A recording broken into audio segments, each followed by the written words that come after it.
pals, hope you enjoyed our last reloud on Wishtree. As you can tell, I am sitting comfy in my bed with a blanket and a good book, of course. So if you want to get comfy with me, by all means pause this video, go relax, maybe grab a snack, get a blanket, and we could read this together. So in this video, we're going to be reading chapters 18 through 20. Now we left off with Samar finding the word leave carved into red, and she stormed off, probably very upset. And I think that we could agree, based off all of our answers that I saw on the Google form, that I had you answer how would you feel. I think we all could agree that we would be very hurt or upset or even a little bit angry. So let's see how Samar reacts to this. Chapter 18. Around 6 that evening, Sandy and Max returned. When the police knocked on the door of the green house, Stephen's parents opened it and answered questions. They shook their heads. They shrugged. Then they shut their door and closed the curtains. When the police knocked on the door of the blue house, Samar's parents opened it and answered questions. They rubbed their eyes. They sighed. Then they, too, shut their door and closed the curtains. As Sandy and Max headed back to their cruiser, Sandy paused beneath me. I wonder if we should make a wish, she said. Might be our last chance. I'll tell you what I wish for, Max said. I wish I didn't have to investigate things like this. Sandy patted his shoulder. I wouldn't hold my breath on that one. As for me, I spent the evening hours reassuring the parents and offspring who called me their home. They weren't just worried about where they would have to move, of course.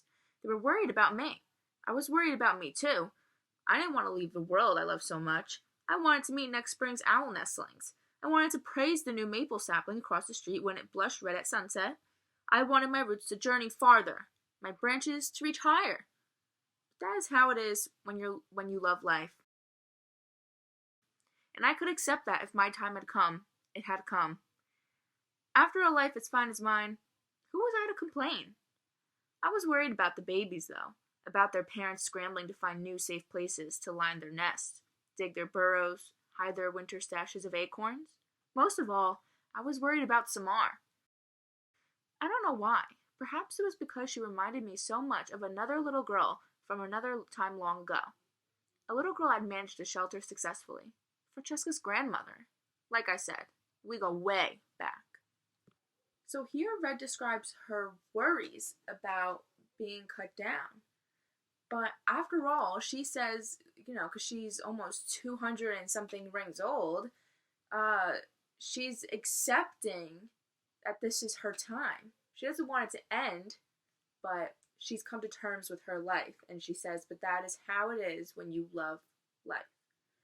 And even throughout all of this, she is still worried about everyone else but herself. And that is another character trait of Red, is that she's very selfless, meaning that she cares for others, always puts others before herself. She talks about how she's worried that the little babies will be scrambling to find new nests, where they're going to store their new food. And then she's also worried about Samar. She doesn't know why, but she says how she reminds her of another little girl who, in fact, is Francesca's great-grandmother. So this is going to be interesting to see how this all plays out. Chapter 19. Long after midnight, Samar came to visit me. She wore a blue robe, her dark curly hair was pulled back in a loose ponytail. Her eyes held moonlight in them. She sat at the base of my trunk on her blanket. She didn't look at the carved wood, or the splinter of the moon, or the blue and green houses. She just sat quietly and waited. It always took a while, but it always happened. One by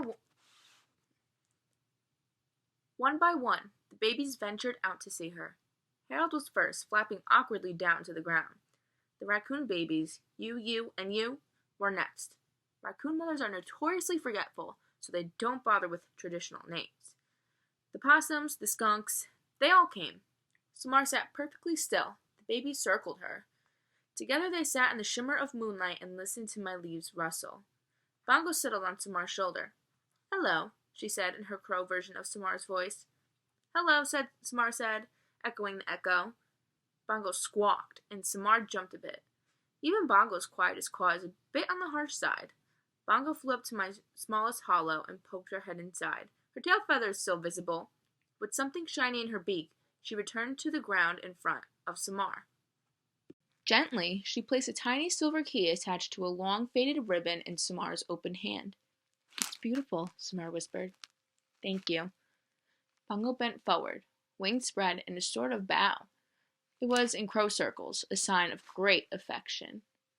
I'd seen that key before. Bongo had inherited it from her mother. Crows live in extended families, and they pass information across generations, just like us.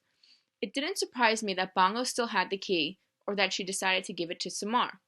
In the sweet calm surrounded by everything I loved, moonlight, air, grass, animals, earth, people, I wondered, with a pang, how much longer I would be able to savor such moments. I wondered, too, if I'd done enough for the world I loved.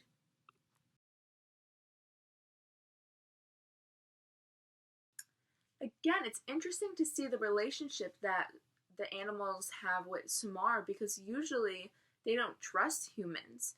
And the fact that Bongo goes up to her to even give her a gift, that's very interesting to see. So their relationship is a little odd for humans and animals, but it's sweet at the same time that they consider each other friends. Something I'd asked myself before, but impending death has a way of focusing your attention.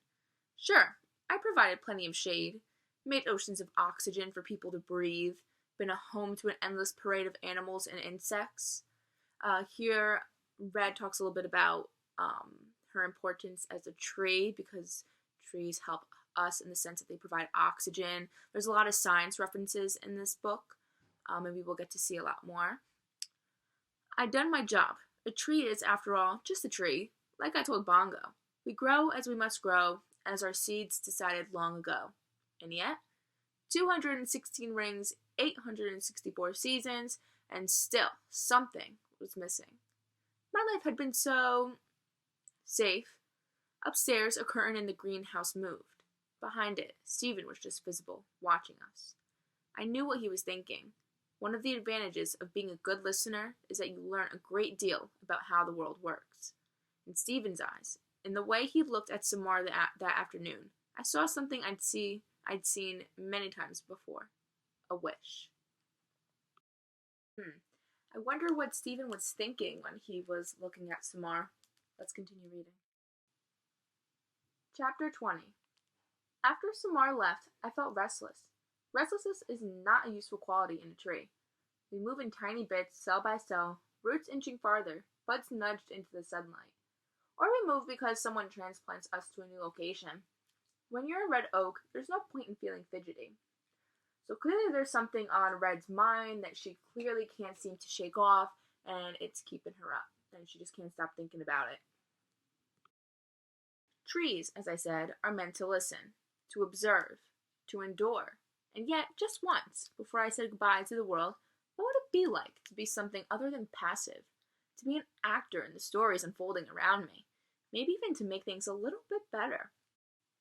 Passive means when you are resisting to do something, you kind of let it slide, you don't do anything about it, you just sit there and observe.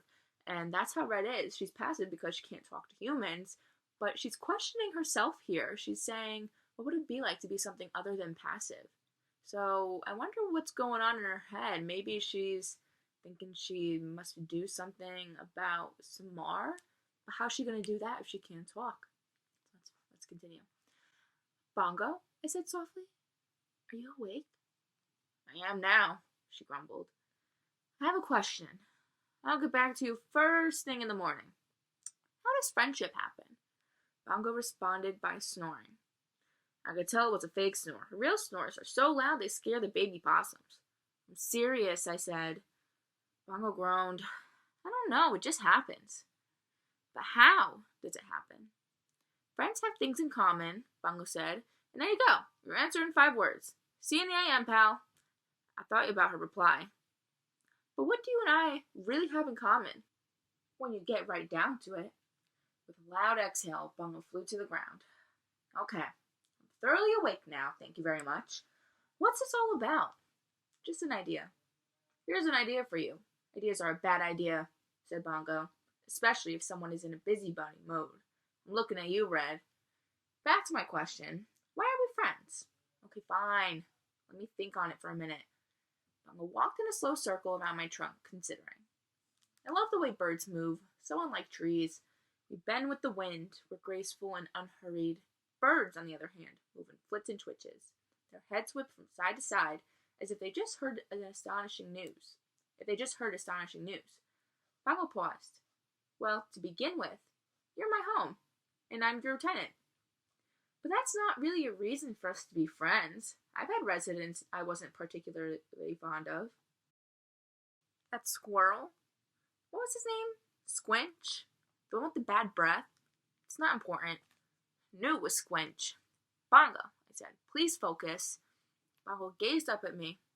We're friends because we're friends, Red. Isn't that enough? Her voice was small and sweet. Not her usual get-to-the-point crow tone. You're right, I said. But suppose two people needed to be friends. How would you make that happen? Maybe get them together doing something? Then yak, share a laugh, voila, friendship. Am I right? I don't like it when you ing leads to ideas. You can go back to sleep, Bongo. Thanks for talking. You're a good friend. And I also love listening to Bongo and Red go back and forth because I think it's so funny. Likewise, Bongo flew back up to her nest. Hey, be sure to let me sleep in. Bongo, now what? One more thing. Why do you think people can be so cruel to each other? It's not like the rest of us are exactly angels. Last night, I saw Agnes eat a whole lizard in one bite. Agnes, the barn owl who lived with her nestlings in my highest hollow, flapped her wings in annoyance. Hey, the girl's gotta eat, and you're a fine one to talk, Bongo, she said. Is there anything crows won't eat? My point, Bongo continued, is that world's a tough place. It doesn't matter if you're a bunny or a lizard or a kid. With that, Bongo started snoring, for real this time, but I was still wide awake. So, clearly the topic of friendship is on Red's mind, and we know that she was thinking of Samara, so I wonder what she's getting at with this whole friendship conversation. I wonder what she's going to try to do. A little sneaky. Ma, what's the horrible noise? Came the startled voice of a baby possum. Not just Bongo sleeping, her mother replied. Bongo had been right. I was hatching an idea. She'd always said I was a busybody, not to mention an optimist. An optimistic Batinsky. Well, there were worse things. Trees are the strong, silent type.